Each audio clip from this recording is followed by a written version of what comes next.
Now why should you be in the next Super Smash Bros. Game? Well, because I hate Donkey Kong and I'm a king that rules. Accepted. Now what about you? I'm a plant inside of a tube. Very enticing, very enticing. Are we doing this? You know what? F it, get in, you little rascal. And you? I party, I'm a tennis champion, and basically everybody I know is in the game, so I feel like I should be... Denied. What the f***? Are you kidding me? You literally just let like a plant with no arms or legs into Smash Bros. Like how's that even gonna fight, by the way? Hey, f*** you, man, mind your own business, bitch. F*** you guys.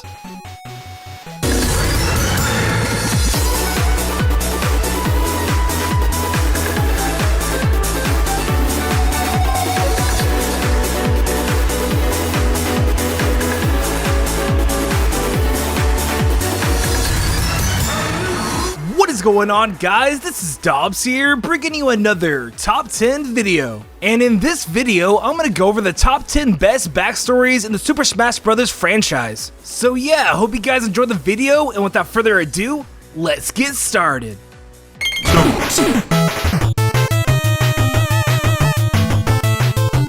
Now, back in the original game of Super Smash Bros. 64, the items had pretty obvious origins. Like the Pokeball, for instance. I mean, that was definitely from the Pokemon series. And you know, the Invincibility Star is obviously from the Mario series. And who can forget about the Motion Sensor Bomb from the... Wait, where's that item from? Well, believe it or not, this item is actually from the 007 universe. That's right, in GoldenEye 007, there's an item called the Proximity Mine, which the player throws on any surface and waits for an enemy to walk by it. And you can probably guess what happens next when the enemy gets too close to it. But yeah, before I found out about this, I thought the mine was just another native Smash Bros. Item, like the baseball bat or the bumper. So this mine has a pretty cool backstory, and well, it gets even more interesting. You see, after the release of Super Smash Bros. 64, there was a Japanese poll for the most sought newcomers for the next Smash game. And guess who was in the top 10? James Bond. James Bond. James Bond. What? Yeah, you heard that right. The people wanted James Bond. And it got to the point where people were emailing the creator of Smash Bros, Sakurai, to include this very out of place character. But sadly, James Bond and, well, Banjo-Kazooie weren't included due to copyright reasons. And you know, James Bond uses actual guns and grenades and rocket launchers, so that was a no-no at the time. But nonetheless, it is still a great backstory. Number 9. Now, before Super Smash Bros. Melee, you probably didn't know who the Ice Climbers were. In fact, you probably wondered why they were even in the game at all. I mean, like, are they brother and sister, or are they just friends? I mean, these are the questions you probably asked for years. Well, look no further, because the backstory behind these two friendly characters starts with the Famicom, or what you guys probably know it as, the Nintendo Entertainment System. Now, according to Sakurai, he wanted to include a single representative from this infamous gaming console. And after going through numerous video games, it came down to 5 notorious characters. The characters being the Balloon Fight guy, the fighters from Urban Champion, Bubbles from Clu Clu Land, the motorcyclist from Excite Bike, and of course, Popo and Nana from Ice Climber. Now, the challenge they had with these characters were, how are they going to implement them as a fighter in Smash Bros? And well, the answers are pretty simple. For Balloon Fight, it seemed like he would do nothing after his balloon popped. He would just fall and die. With the fighters from Urban Champion, it seems like they didn't have a lot of moves. With Bubbles, they just didn't know how this character would fight. And with the motorcyclist, it seemed like they would need to make ramps for it to fight people with motorcycle moves. So ultimately, we got Popo and Nana for Smash Bros. But like, seriously guys, are they friends? Or more? Okay, I just looked it up, and they're more than friends. Heck yeah. Number 8. Now, one of the coolest features they added in Super Smash Bros. Melee are the trophies. And like you probably guessed, the trophies have a ton of backstories. But what if I told you after all of these years, some of the trophies that you collected were meant to be fighters? Fighters that were developed on but were later dropped due to unknown reasons. Well, believe it or not, there are 7 trophies known as the Forbidden 7 that were meant to be playable characters in Super Smash Bros. Brawl. Yeah, you heard that right. Characters like Captain, S-Zero Suit, Robot, and Poke Fuji Gisu, all meant to be playable characters in Super Smash Bros. Brawl. Okay, maybe not those characters, but what you're looking at right now are data mine internal names for the character roster. And the real Forbidden 7 are Plusle and Minun, Mewtwo, Roy, Dr. Mario, Toon Zelda, Toon Sheik, and Dixie. And out of all of these characters, the only one that was confirmed by Sakurai was Dixie Kong. As stated by the creator himself, Dixie at one point had a working prototype and was originally envisioned as a tag teaming character for Diddy, which you gotta admit would be a pretty cool concept because it would mirror how they play in Donkey Kong Country 2. But as for the other 6 characters in the Forbidden 7, their backstory is all up for speculation. I mean, for all we know, Plusle and Minun could have been a top tier character that would have destroyed everybody. Could you imagine just being 3-stalked by a Plusle and Minun? What a world would that be? Number 7.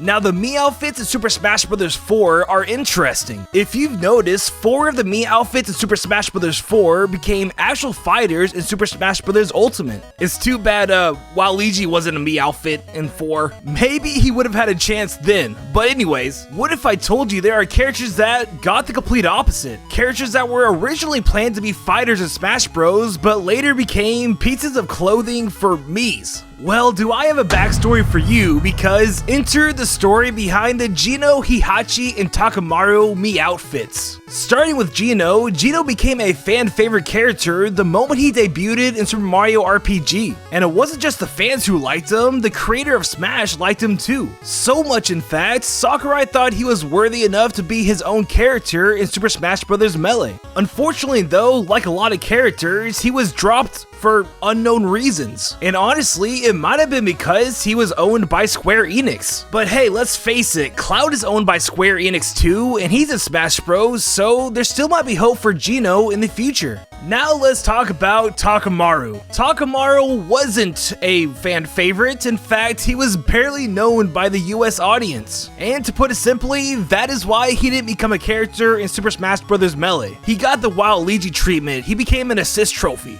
And finally, we have Heihachi. Heihachi was seriously considered for Smash Bros. 4 to represent the Tekken universe. And it makes sense, right? Because Namco helped develop the new Smash games. But sadly, according to Sakurai, Heihachi's moveset wouldn't translate well in the Smash setting. But don't worry, he is part of Pac-Man's taunt as a 2D sprite. So he kinda made it. Number 6.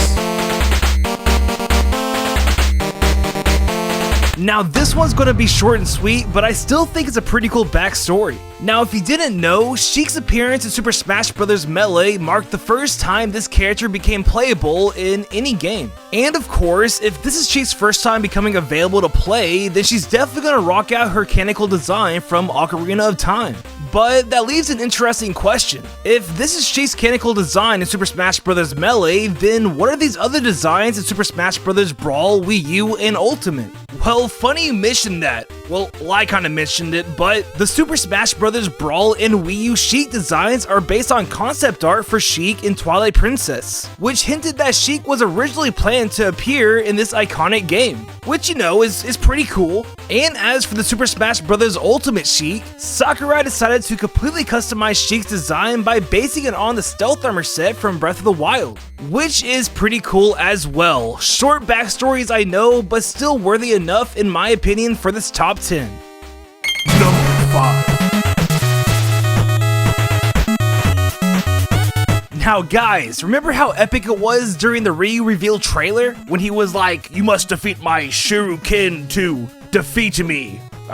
Yes. Well, believe it or not, that single victory line right there has an infamous backstory. And yeah, I'm gonna tell you it, because that's why I'm here. So back in the era of Street Fighter 2, a mistranslation happened in Ryu's victory speech. Instead of saying you must defeat my Shuriken to stand a chance, it instead said you must defeat Xing Long to stand a chance. Now, due to this error, most people assume Xing Long was like Ryu's master or something, and with all the confusion surrounding this, it was honestly the perfect recipe to prank everybody. So, the Electric Gaming Monthly magazine did just that.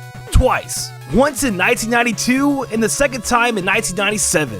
Now this hoax was basically a meme, before memes were memes. And it got so much traction that Capcom actually approved Xing Long as a character for the Street Fighter the movie video game. But unfortunately, it was left unfinished due to time constraints. And after that, Xing Long went back to just being a meme, because Capcom themselves started doing Xing Long April Fool jokes for practically every Street Fighter game. So Xing Long is left as a legend in the Street Fighter community, and all because of a mistranslation. Epic. Number 4.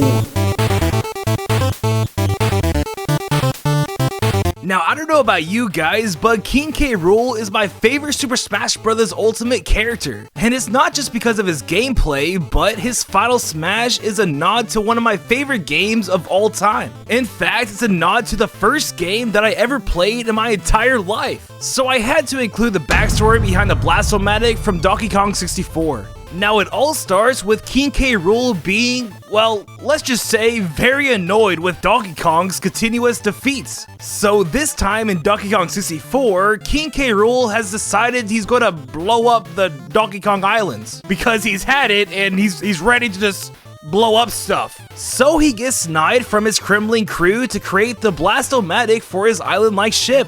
But like most pirates, King K. Rool is a very paranoid sailor. So after Snide completes his giant weapon, King K. Rool kicks him out of the Kremlin crew, thinking that he might betray him. Now, on the way to Donkey Kong Islands, two of his minions who were steering the ship get into a heated argument and crash into a giant boulder, which, of course, damages the high-powered Blastomatic. Like, King K. Rool just can't win anything. So, in order to stall the Donkey Kong crew, King K. Rool orders his minions to kidnap most of the members and to steal their banana horde, thus starting the plotline for Donkey Kong 64. And when you get a game over, because you'll definitely will, you'll get to witness the power of the Blastomatic, which is what you see in the Final Smash of King K. Rool. Number 3. Now guys, let's face it, most of us are too young to know the backstories behind some of these old characters. I mean, Pac-Man was made 14 years before I was even born, so I really wanted to do a backstory behind the moveset for one of these old characters. And well, I chose Duck Hunt because I don't know what these things are that he's doing. Like, why do cowboys show up whenever he does a move? So I did a little research and this is what I found. Now first off, most if not all of Duck Hunt's moves are based around the NES Zapper. So if you're wondering why the dog and the bird look scared when they're doing smash attacks, well, it's because they're referencing the bonus round in the Versus Duck Hunt, where basically the player can hit the dog and the bird if they want to. I mean, they're gonna hit the birds, but the dog? Come on. Moving on to the can thing, this can originates from a game called Hogan's Alley, where the player must shoot tin cans with the NES Zapper to prevent them from falling, which actually looks pretty fun, I'm not gonna lie. Next, for the clay pigeons, they're just in a minigame in Duck Hunt where you just basically shoot them. And finally, as for the cowboys that Duck Hunt spawns when doing his special moves, these guys are from a game called The Wild Gunman, where you basically just do a quick draw game with your Zapper. So if you were like me and didn't know the origins for Duck Hunt's moves, well, now you do. So go tell your friends and become a Duck Hunter main. Number 2.